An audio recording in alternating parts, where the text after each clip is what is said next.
السلام علیکم ورحمۃ اللہ وبرکاتہ۔ 7th کلاس اسلامیات میقات اول با۔ میرے عزیز طلبہ، میقات اول با میں سے درس حدیث دیکھیے۔ بسم اللہ الرحمن الرحیم۔ درس حدیث۔ تعریف: حدیث شریف ترجمہ و مطلب کے ساتھ پڑھنے پڑھانے کو درس حدیث کہتے ہیں۔ حدیث دیکھیے۔ عن عمر بن الخطاب رضی اللہ عنہ قال: سمعت رسول اللہ صلی اللہ علیہ وسلم یقول: انما الاعمال بالنیات وانما لامرئ ما نوى فمن كانت هجرته الى الله ورسوله فهجرته الى الله ورسوله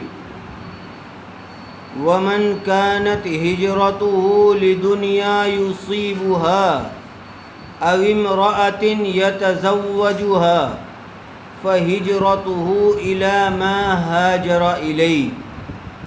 یہ حدیث کا متن ہے۔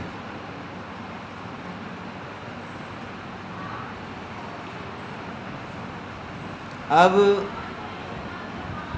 اس حدیث کا اردو ترجمہ دیکھیے۔ حضرت عمر بن خطاب رضی اللہ عنہ سے روایت ہے۔ حضرت عمر رضی اللہ تعالی عنہ ایک بڑے بہادر اور جلیل القدر صحابی ہیں، جن کو نبی کریم صلی اللہ علیہ وسلم نے خود اللہ سے مانگا تھا کہ اے اللہ،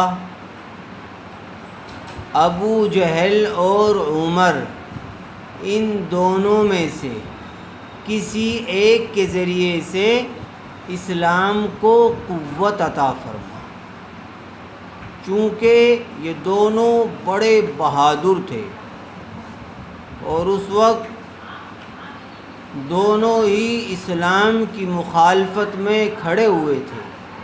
اس لیے آپ صلی اللہ علیہ وسلم نے دعا کی کہ اے رب کریم، ان میں سے اگر کوئی ایک مسلمان ہو جائے تو وہ بہادری اور وہ طاقت یہ جو اسلام کے خلاف استعمال کر رہے ہیں وہ اسلام کے لیے استعمال ہوگی، اور اس سے مسلمانوں کی ایک مختصر سی ایک چھوٹی سی جماعت میں ایک قوت اور طاقت پڑ جائے گی، ان کو ایک حوصلہ ملے گا۔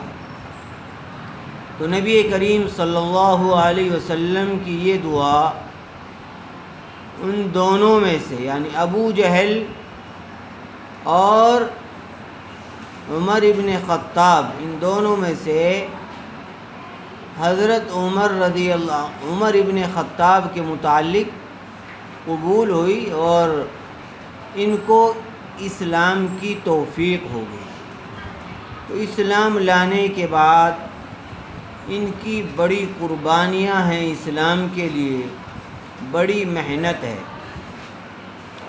تو حضرت عمر ابن خطاب رضی اللہ تعالیٰ عنہ سے روایت ہے کہ میں نے رسول اللہ صلی اللہ علیہ وسلم کو فرماتے ہوئے سنا۔ کس نے فرماتے ہوئے سنا؟ حضرت عمر رضی اللہ تعالیٰ عنہ نے کیا فرماتے ہوئے سنا کہ یقیناً اعمال کا دار و مدار نیتوں پر ہے، چونکہ اللہ تعالیٰ تو علیم بذات الصدور ہیں، وہ سینوں کے بھیدوں کو جاننے والا ہے۔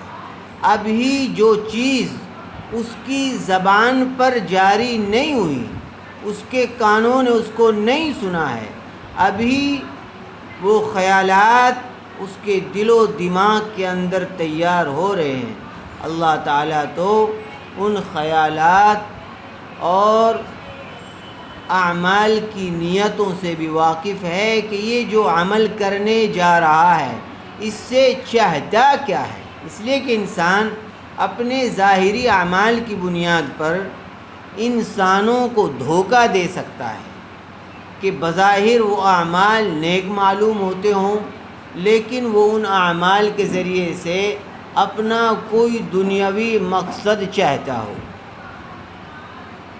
اپنی شہرت چاہتا ہو، لیکن اللہ تعالیٰ کو کوئی دھوکہ نہیں دے سکتا ہے، چونکہ اللہ تعالیٰ علیم الخبیر ہیں، وہ کائنات کے ذرے ذرے سے واقف ہیں۔ اس لیے نبی کریم صلی اللہ علیہ وسلم نے فرمایا کہ انما الاعمال بالنیات، کہ اعمال کا دار و مدار نیتوں پر ہے۔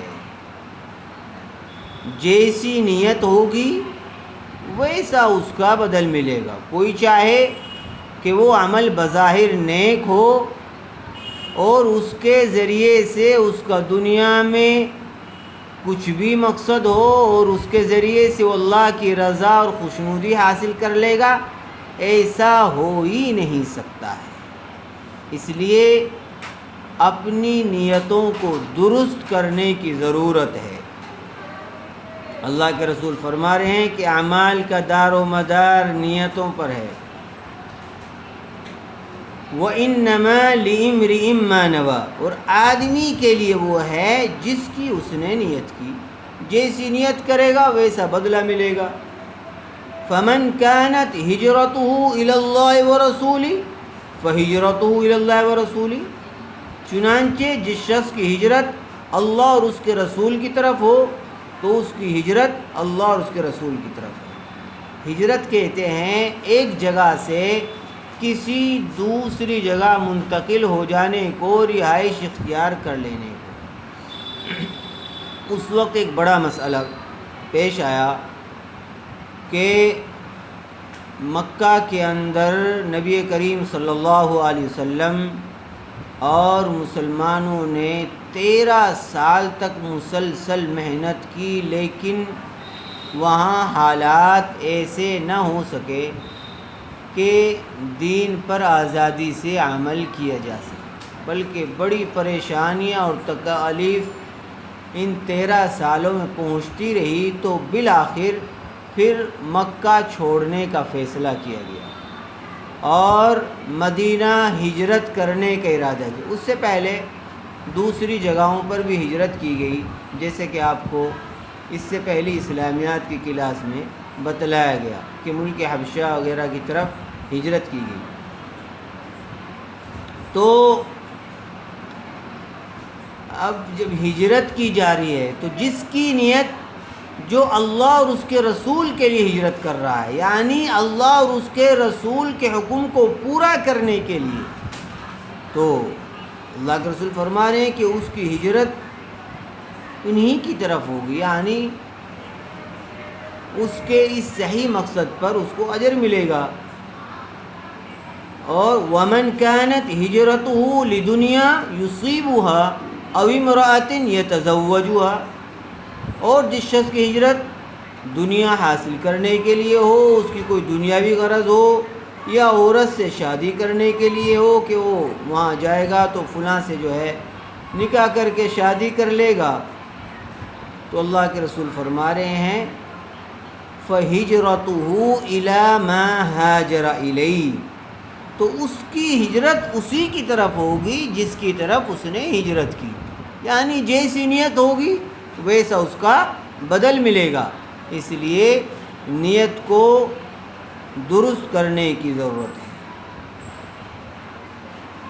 تو اس حدیث کو اچھی طرح سے دیکھ لیجئے، اس کا جو عربی متن ہے، یعنی جو عربی میں حدیث ہے اس کو بھی یاد کر لیجئے، ایسا یاد کر لیں کہ کم از کم اس کو اچھی طرح آپ روانی کے ساتھ پڑھ سکیں۔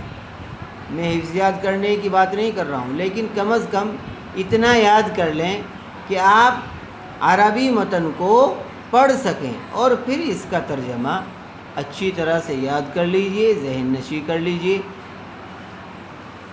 اللہ تعالی ہم سب کو دین کے مطابق زندگی گزارنے کی توفیق عطا فرمائے۔